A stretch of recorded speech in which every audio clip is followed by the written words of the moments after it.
사조용전 14권입니다. 만화 더빙 쭉쭉 가겠습니다. 갑자기 나타난 주백통 때문에 당혹감을 느낀 황약사였습니다. 주백통은 15년 동안 어떻게 하면 황약사를 이겨서 섬에서 탈출할 수 있을까만을 고민하며 살았는데 이제 쌍수호박으로 적수가 없다는 것을 알게 되자 되려 싸우고 싶은 마음이 들지 않았습니다. 하여 그냥 걱정과 함께 도화도에서 떠나려고만 했습니다. 황약사는 주백통에게 구음진경을 뺏기 위해 15년 동안 동굴 안에 가둬놓았던 것인데 여전히 구음진경을 내놓기 전에는 못 나간다며 주백통에게 공격해 들어갔습니다. 이내 황약사와 주백통의 전투가 벌어졌고 단 몇 초씩 만에 주백통의 반격이 황약사에게 적중되었습니다. 그런데 여기서부터 주백통의 노망신공이 시작되었으니 방금 전 쌍수호박으로 황약사를 공격했을 때 구음진경 무공이 절로 나와버려서 놀라고 말았습니다. 주백통은 확정에게 몰래 구음진경을 가르칠 때 자신도 모르게 구음진경을 배우게 되었던 것인데 이것은 사형의 유언을 어기는 거라며 자신의 두 손을 스스로 묶어버렸습니다. 그리고는 곽정에게 절대 결혼만은 안 된다고 말했습니다. 이것은 전편에서 정말 어렵게 황룡과의 결혼을 허락받은 것인데요. 황약사는 무작정 곽정을 끌고 가려는 주백통에게 가려거든 구음진경을 내놓고 가라고 했습니다. 주백통은 이미 자네 사위 곽정한테 구음진경 상하권을 모두 전수해줬으니 이미 준 거라고 대답했습니다. 곽정은 내가 배운 게 구음진경이라고? 하며 놀라고 말았습니다. 곽정이 놀라는 모습을 보자 웃음을 터뜨리는 주백통이었습니다. 주백통이 구음진경을 몰래 가르친 이유는 곽정이 언젠가 알게 됐을 때 이렇게 놀라는 모습을 보고 싶어서였습니다. 황약사가 주백통에게 구음진경 상권은 원래 갖고 있었던 것이고 그럼 구음진경 학원은 어디서 난 거냐고 묻자 자네 사이가 직접 줬다고 대답했습니다. 물론 준 건 맞았지만 구음진경인지는 모르고 준 것이었습니다. 황약사는 곽정이 거짓말을 한 거로 생각하곤 진심으로 빡치기 시작했습니다. 주백통은 품속에서 구음진경 상하권을 모두 꺼냈습니다. 그리고는 에잇 먼지가 되거라 하며 난데없이 파괴해버렸습니다. 모두들 생각지도 못한 짓에 놀라고 말았습니다. 이것은 노망신공까지는 아니었습니다. 왕중양의 유언대로 경문을 없앤 것뿐이었습니다. 그러나 황약사는 화가 머리끝까지 치솟아 주백통에게 살수를 펼쳐 들어갔습니다. 주백통은 쌍수호박을 사용하지 않고는 황약사를 이길 수가 없었습니다. 황약사 정도의 위인이 스스로 손을 묶은 자를 상대할 순 없었습니다. 하여 우선은 묶인 줄을 끊어버렸습니다. 이제부터는 조금도 봐줄 생각이 없는 황약사였습니다. 하지만 주백통은 그래도 난 한 손만 쓸 건데? 했습니다. 요상한 노인네가 확실했습니다. 황약사도 이제는 양보 없이 무섭게 공격해 들어갔습니다.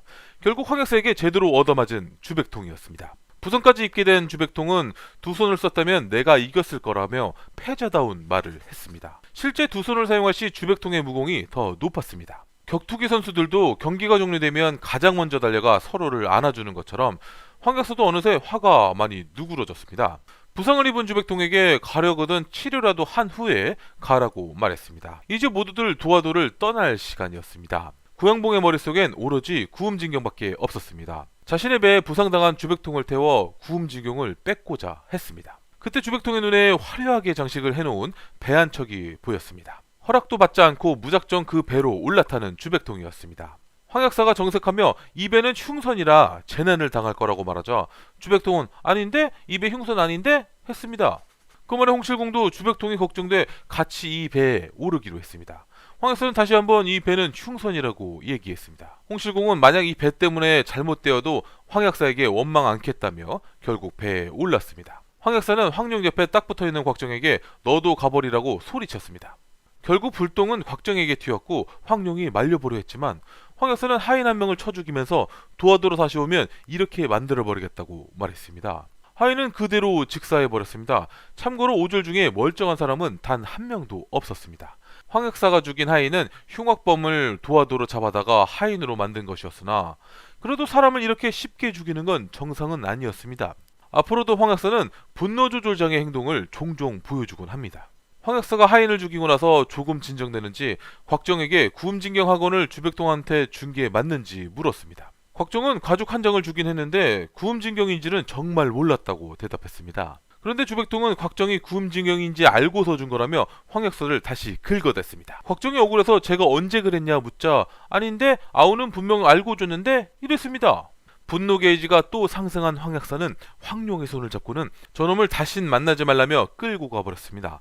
아무리 총명한 황룡도 별다른 수가 없었습니다. 이렇게 생이 변하는 순간 주백통은 웃음을 터뜨리며 황약사가 나한테 속았지롱 이러고 좋아하고 있었습니다. 결국 주백통의 장난이란 걸 알았지만 홍칠공조차 분노 조절장애 황약사의 오해를 풀어주긴 어려워 곽정에게 시간을 두고 천천히 풀어보자고 위로해 주었습니다. 흉선이든 아니든 배는 출항하였고 구양봉은 그 흉선을 조용히 뒤따르고 있었습니다.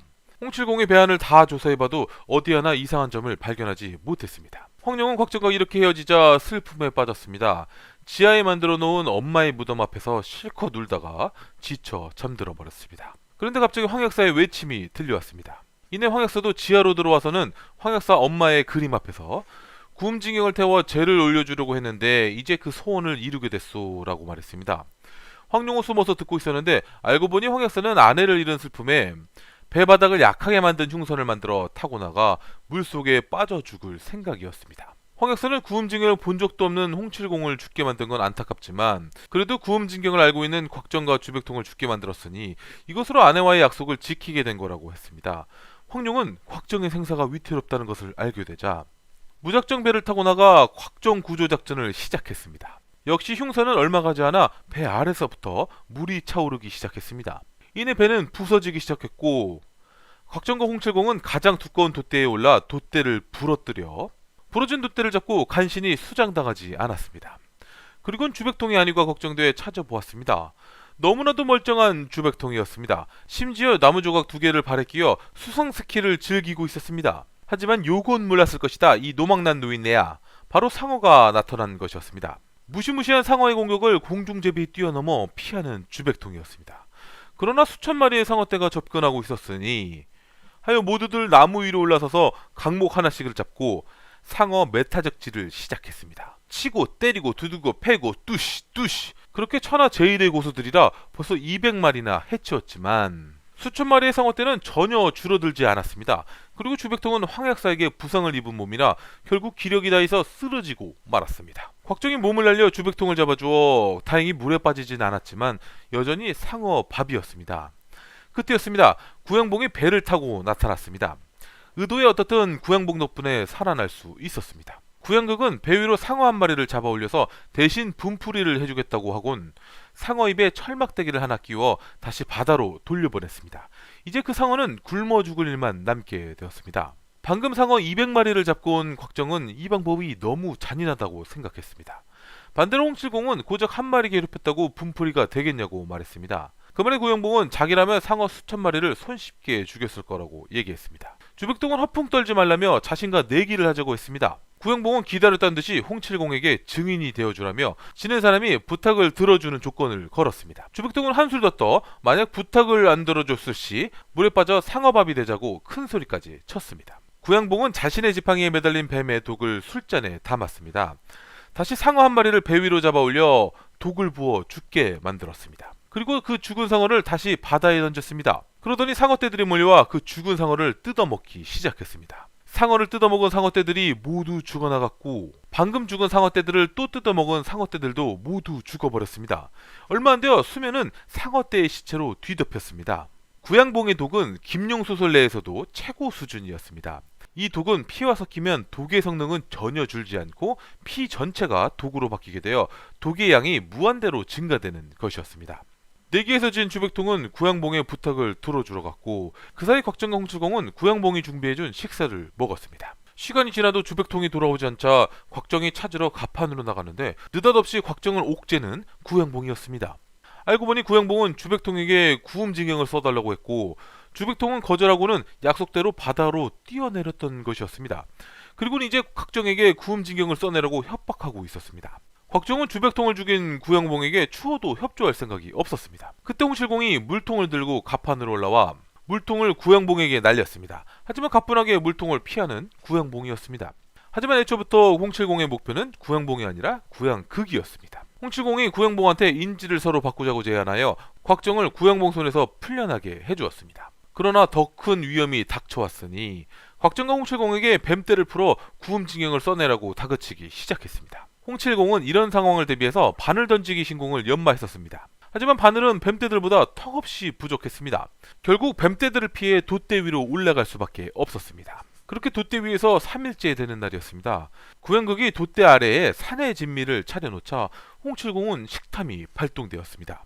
침을 질질 흘리며 곽정에게 더는 못 참겠다고 말했습니다. 다시 말하지만 오절 중에 멀쩡한 인물은 한 명도 없었습니다.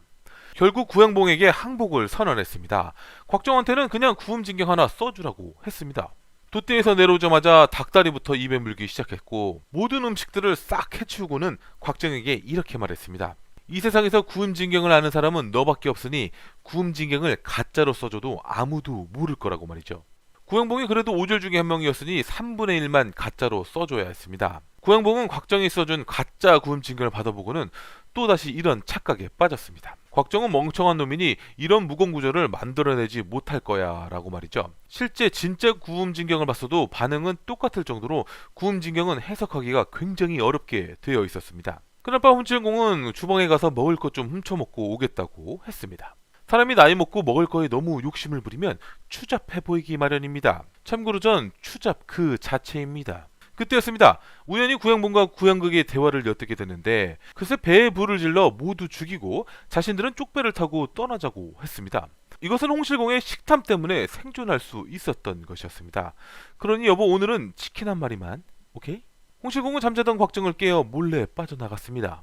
아무것도 모르고 배에다 불을 질러버린 구양봉이었습니다. 이제는 쪽배를 타야지 했는데 어라 배가 없어졌습니다. 이복에 거참 잘 놀다 가네. 이건 홍칠공이 한 말입니다. 그런데 갑자기 배 한 척이 나타나더니 구양봉의 배 쪽으로 바짝 다가가는 거였습니다. 이런 그 배에는 황룡이 타고 있었습니다. 황룡이 구양봉의 배로 옮겨 타자 황룡이 타고 온 배의 하인들은 말도 없이 떠나버렸습니다. 그런 하인들이 괘씸했지만 일단 곽정부터 찾아보는 황룡이었습니다. 곽정과 홍칠공이 소리를 질러 황룡이 쪽배 쪽을 바라보았고 곽정은 빨리 뛰어내리라고 말했습니다. 다행히 황룡의 수영 실력은 이미 물개였습니다. 심호흡하고 뛰어내릴 찰나에 무섭게 달려오는 이가 있었으니 이복에 내가 물개 한 마리를 잡았네. 이건 구양봉이 한 말입니다. 이렇게 사조용전 14권이 끝났습니다. 이복이들 앞으로 계속 봐주시게. 이건 제가 한 말입니다.